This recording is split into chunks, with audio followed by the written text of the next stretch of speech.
Reclaim You. We're back with more workplace toxicity. Hello. How are you? I'm good. How about yourself? I'm doing well. I'm excited to answer some of the questions that we got on Instagram about navigating workplace toxicity in other environments other than the social work field, social work profession. What did you think after our last podcast?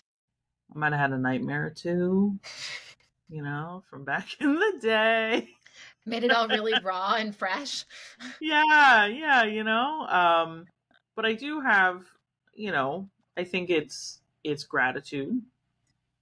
It's also, I think, recognizing the resilience it takes to get through those moments, right? I mean, that really was the take home for me. In that is like, we can say, oh my God, that time was so shitty, or that job was awful, or, whatever. But if you help somebody along the way, which we all have, right? Whether it's a coworker or, a customer, client, patient, whatever you use, and you were somehow able to take care of yourself through it all, even if that's just surviving, then like, you're badass. You are badass. Take that with you. You're badass. I love it. All right, let's get into this. Are you ready for the first question? I'm ready for it.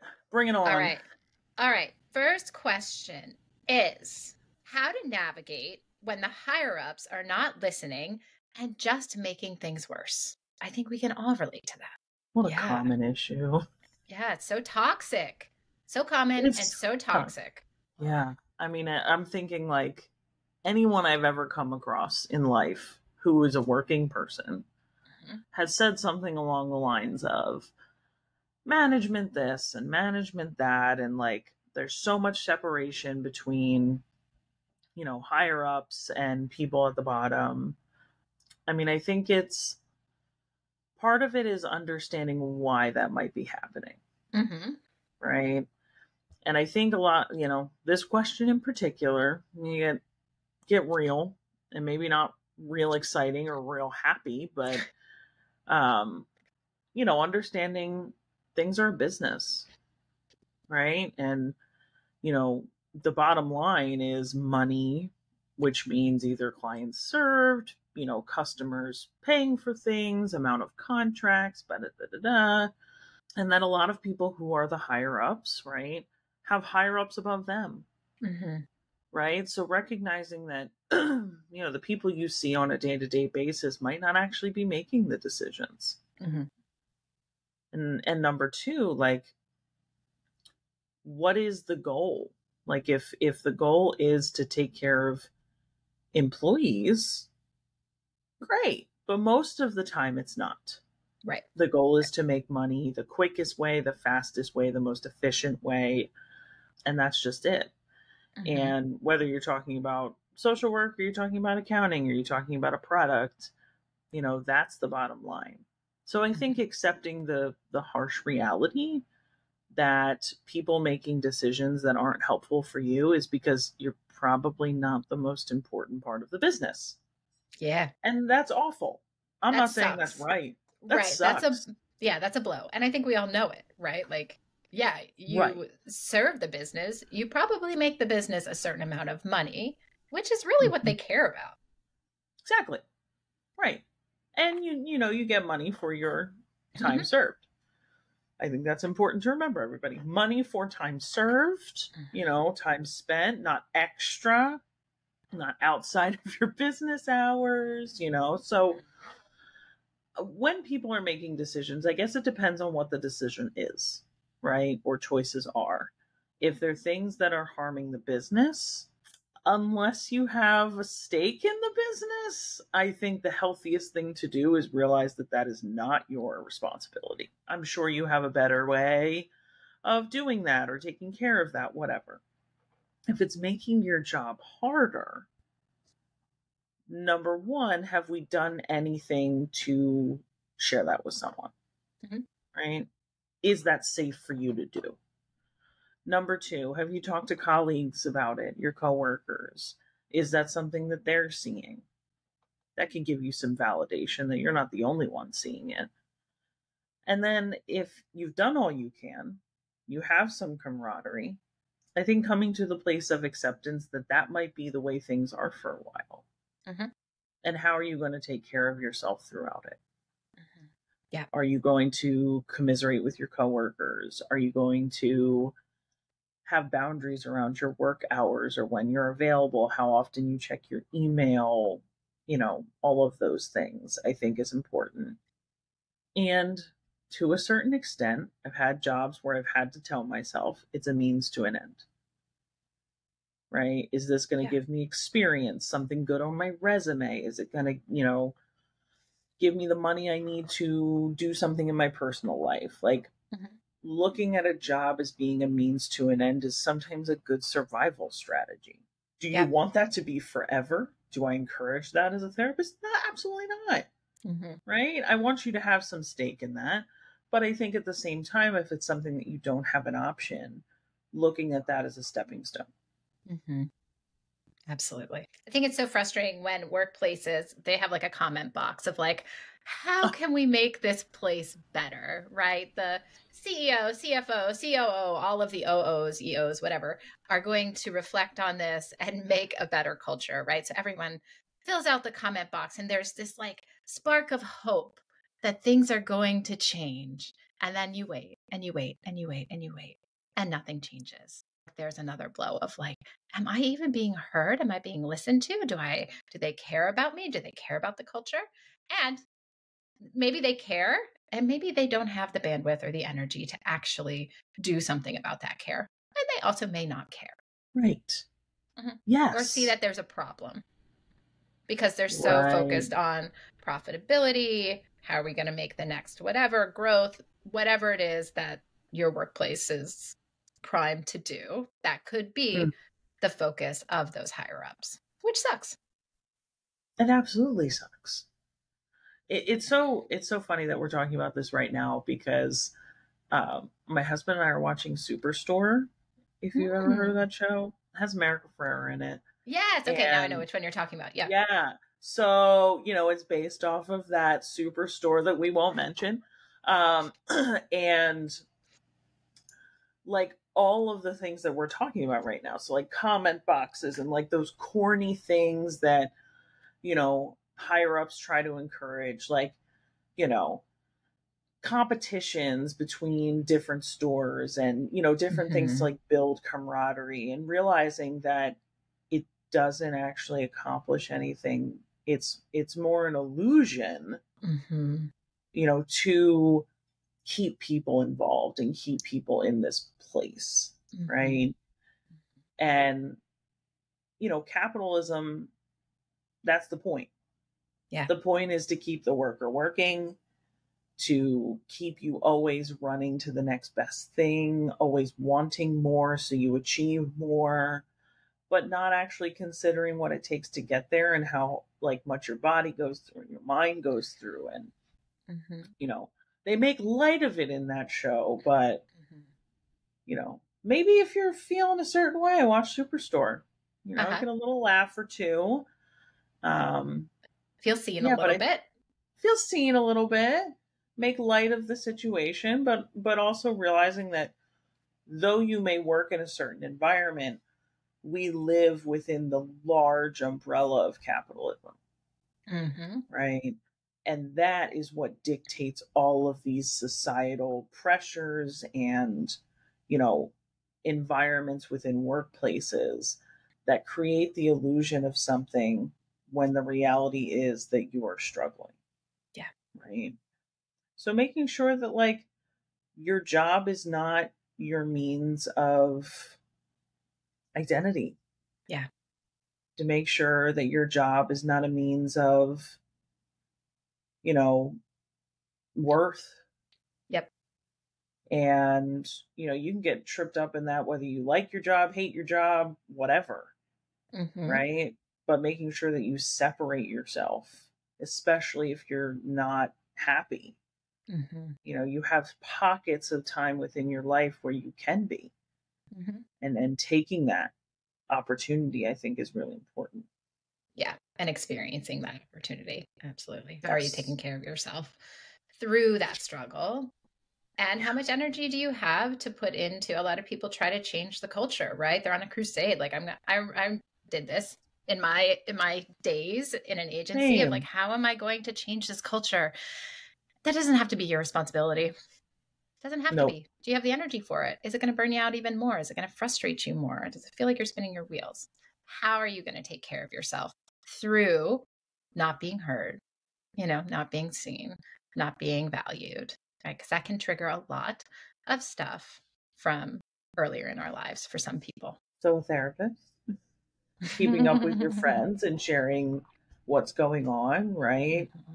To tie this into therapeutic modalities, I guess you could say, is, healing doesn't always come from the source in which you need the healing from, right? So if you're not feeling heard at work, you have people in your life who will hear you, right? And if you don't right now, we do.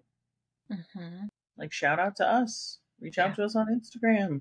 Say, hey, like, we hear you and we see you, and remembering that is healing in and of itself, and that carries you to the next place in your life. Totally. So if you're not feeling heard or seen at your work, I'm sorry, but know that it doesn't stop there. Right? Like, that's what makes us human, is that we have the ability to reach out to different areas of our life and get support. Take care of yourself, folks. Preach. All right, next question coming at you. How remote work can be toxic in its isolation? I love this question because I feel like, sorry, I got all jazzed up. Because, oh my gosh, go for it, girl. Yeah, no, I just feel like when I went from working in like an office type agency setting to working as a worker bee out in the community again, right? I was in the community, and then I was in kind of like a space, and then I was back in the community. I experienced this so hard, and it was so difficult to be with myself all the time, with my thoughts, with just me, without someone to talk to. Everyone else was working. It was so difficult. I found it to be one of the most challenging times of my life, actually, where I was just like with everything, with the feels. There wasn't distraction or numbing. It was just all me. Yes. Yeah. So I love this question because I'm like, yes, I get that. And of course, now we work from home for a lot of our days too. So we totally get that too. What are your thoughts after that rant ramble? No, I love the rant. I love it because I think you're speaking to something that we've both experienced before the pandemic and before private practice, where we were out in the community on our own. And it was kind of remote. I mean, like, our car was our office, car was the dining room table, car was, the office and the desk, and, having to be with yourself, traveling and being with people and sitting and doing paperwork. It's a very lonely time. And I guess I was a late bloomer in realizing that was lonely, because I just dissociated all the time. Like, I think really realizing that it was probably the time in my life where I dissociated the most. Yeah. And looking back, I was like, oh, like, that makes a whole lot of sense. Like, there was nowhere to put all that stuff. And, even just being in the confines of your car. Like, I was so sick of my car at one point. Oh my gosh, like, I just didn't want to drive. Like, don't even want to look at it. Don't want to look at it. No. And not even knowing what to expect when you get into people's homes. And, there was just so much going on. So I love that you talked about that, because I think maybe that gives us a different perspective of remote work too. And that we've had like these years of experience where we know what not to do. We know what is not helpful, and having, other opportunities that we can take to make that better. Right.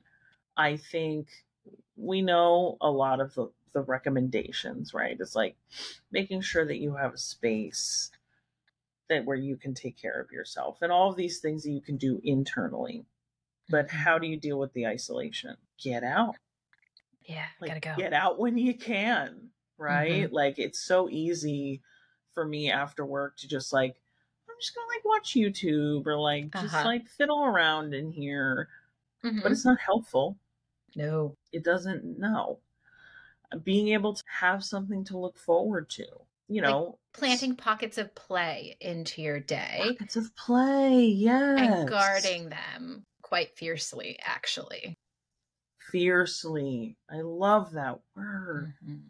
Fiercely. Yeah. Yes. I go out at lunchtime or somewhere around there when I can and go to my garden and pick my stuff and trim and all of that. Or even to like go and check the mail. Yeah. Like, I know that sounds really silly, but going out and realizing that you are a part of a bigger world, Right.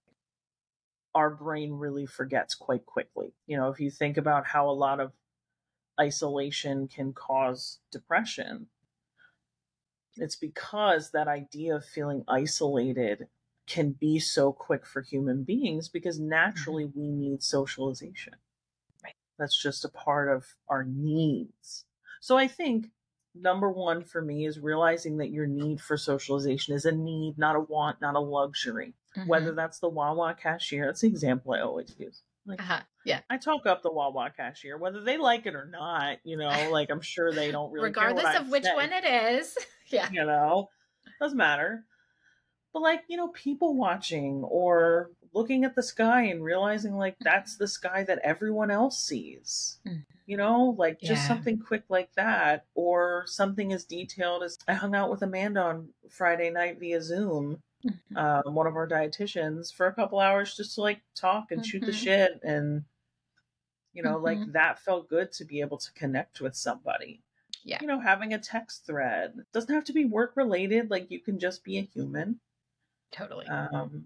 Making sure work isn't prioritized over the rest of your life. And I think the boundaries around work time feel so important when you're working remotely because it can be so easy to re-enter the space of work when you think of something like, oh, I forgot to respond to that email. Let me just run up to my computer and do it. Or, oh, I have to finish up that thing. I'll run up, after bedtime or when my partner is watching TV, whatever it is, and get that thing done. It can be so much easier to be pulled towards work when work is from home. Yes. So really creating this boundary and orb around your workspace. And that's when you work. Otherwise, you get to hold that boundary and back off and let it just be, because work is always going to be there. Similarly to when you're in an office space, work is always going to be there. There's always going to be something to do. There's always going to be something that's going to be left over from the day before, the week before, the month before even. It will always be there. You can always return to it. And your life outside of work matters so much more. Like, yes, again, the means to an end. Work is a means to an end. It helps you make money so that you can live the life the way that you want to live it. Fabulous. You are so much bigger than that. Oh, I love that. Yes, the boundaries and thinking about why they're placed there. Yes, you can see that we are therapists and obviously we talk about boundaries a lot. But there's a reason why they're there, right? It's not just, a recommendation that's like, here, it's good for you, right? Like, I'm going to give you a description of the quote unquote medicine I'm about to give you is because boundaries are a way that we separate parts of our lives. Whether it's I'm setting a boundary with a person because of my boundary to myself, or is it boundary for work because, I want to give time or energy to another place in my life. If you don't have boundaries, it's a very confused sense of self too. And that's when we get into the place of I only identify as a worker bee and, all of that stuff. I think also recognizing that, it will always be there, and like thinking about, is that bringing up things for us, right? Is that bringing up anxiety? Is that bringing up, does that mean something if I always have something left? And it's like, it's human. Yeah. And it's because we live in a society that has way too high of expectations of what we should be accomplishing. So rest assured, perfectly normal, in case anybody. Absolutely. And I really think that time in my life when it was so hard to just be by myself all the time, it helped me really get to know the different parts of myself. And I'm not saying that everyone should take working from home as an opportunity to go like deep and to go there and to get to know yourself, but it can Right. be a door cracking open to understand why certain parts of you function the way that they do, and hopefully making the space to get some support around that if you so choose to be curious and want to know more about why you operate the way that you operate, because it's all there for a purpose, for the greater good. Yes. And if you're noticing that, we saw an influx of depression, anxiety, during the pandemic, and that's Everything. Hmm. normal, like recognizing that that is par for the course. Hmm. Yes, I'm going to say that. And if you are struggling, reach out for help. Yeah. Like recognizing that anxiety or depression surfacing or getting worse is understandable, but not something that you should just be tolerating, that you have to just tolerate, you know, looking at, your employer's support services that they Hmm. offer, Hmm. or, reaching out to us or Hmm. whatever, making sure that you realize that if you don't have somebody in your life that you feel safe to share that with, that there are Yeah. options for you to do that. We know how debilitating isolation and loneliness can be. So Yeah. we get it.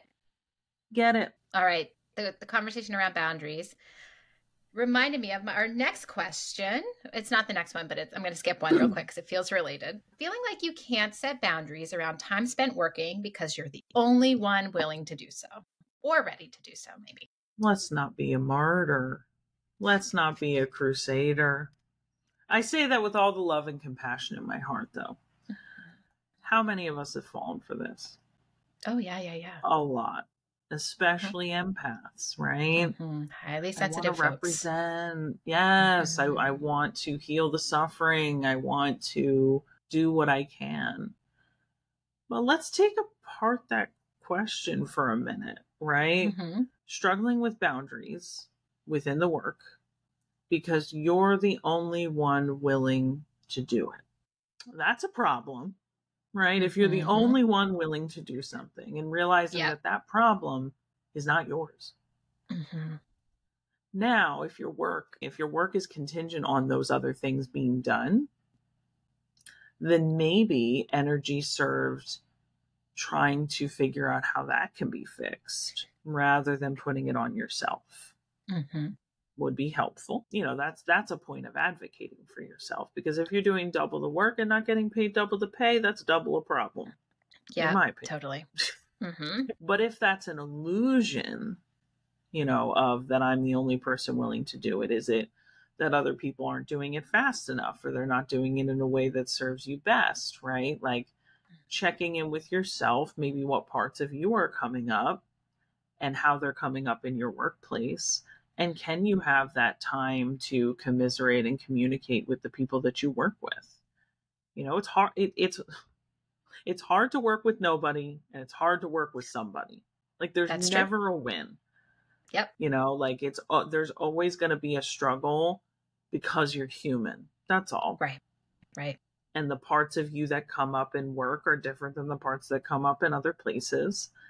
And checking in with that. And again, like you said, Sarah, it's not about like digging too deep, Mm-hmm. but it's like what am I telling myself, and what is the narrative that comes through with this idea that I can't set boundaries because Mm-hmm. I'm the only one willing.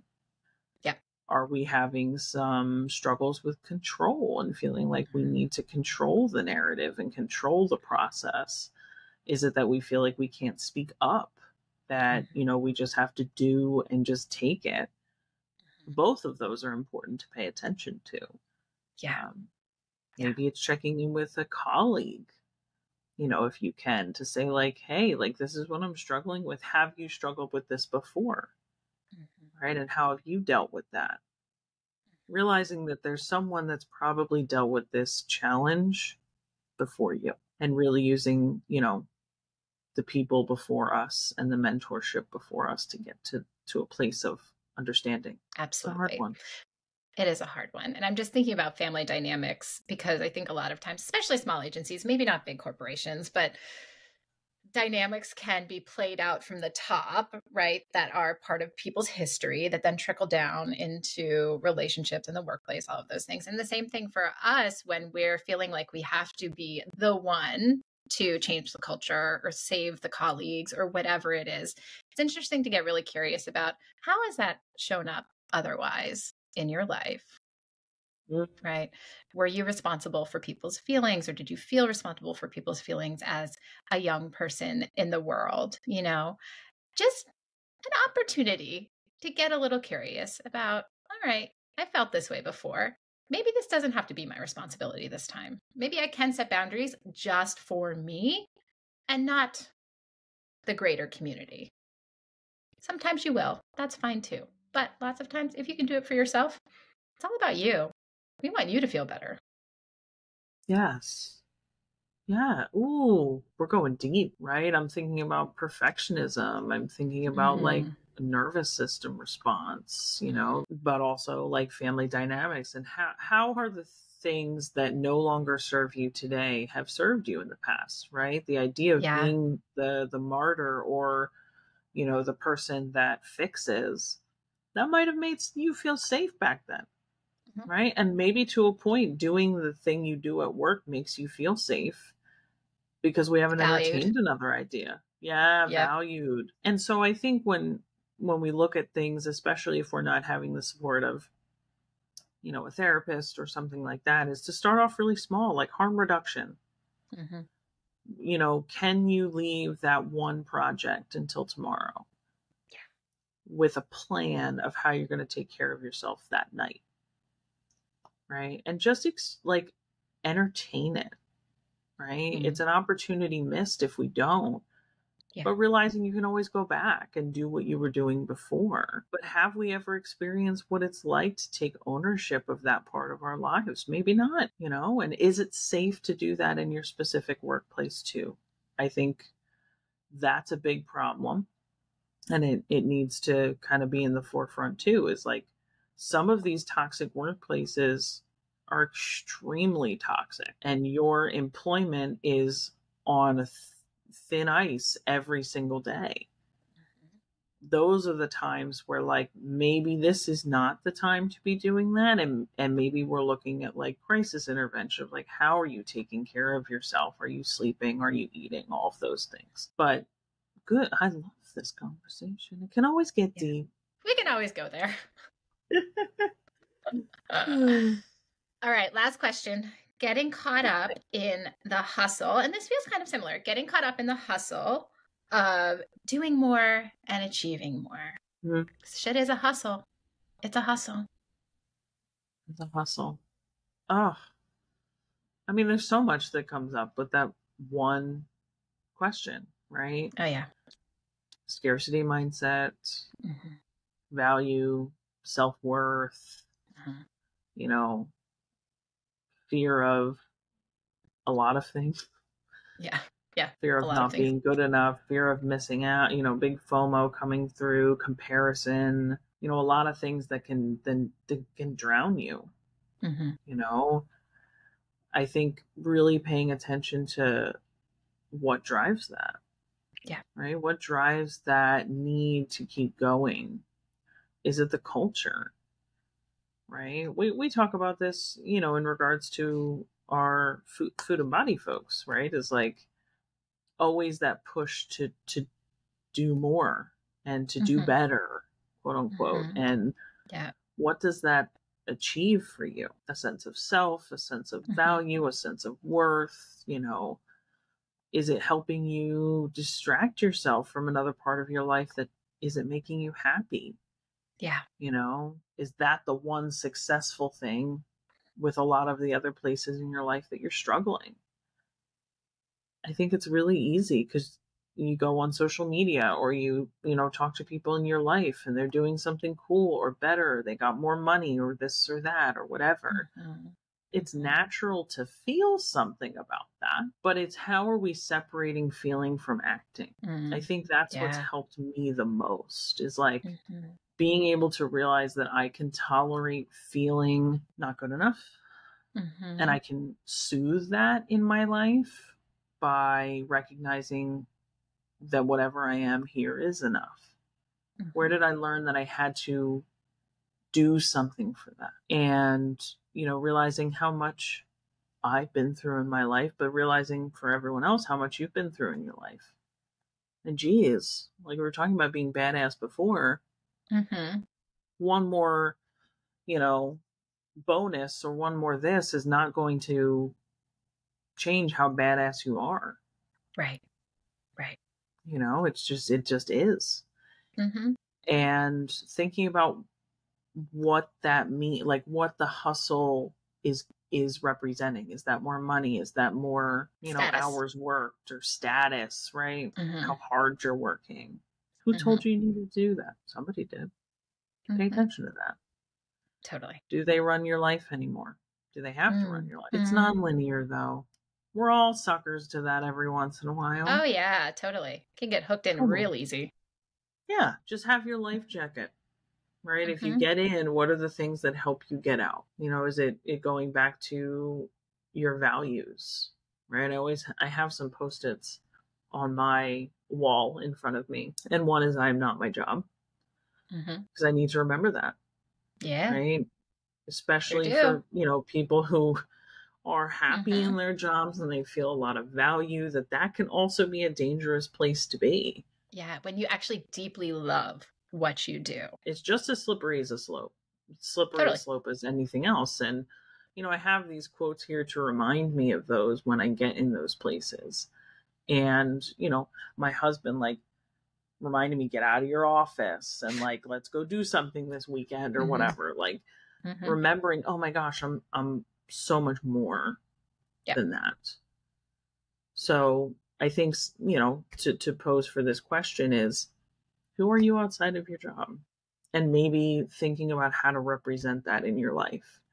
Yeah. Is it through people? Is it through, a Post-it? Is it, through time you spend with yourself? But, going back to your values and authenticity, which we've talked about on the podcast, is who are you? Because you're not that job.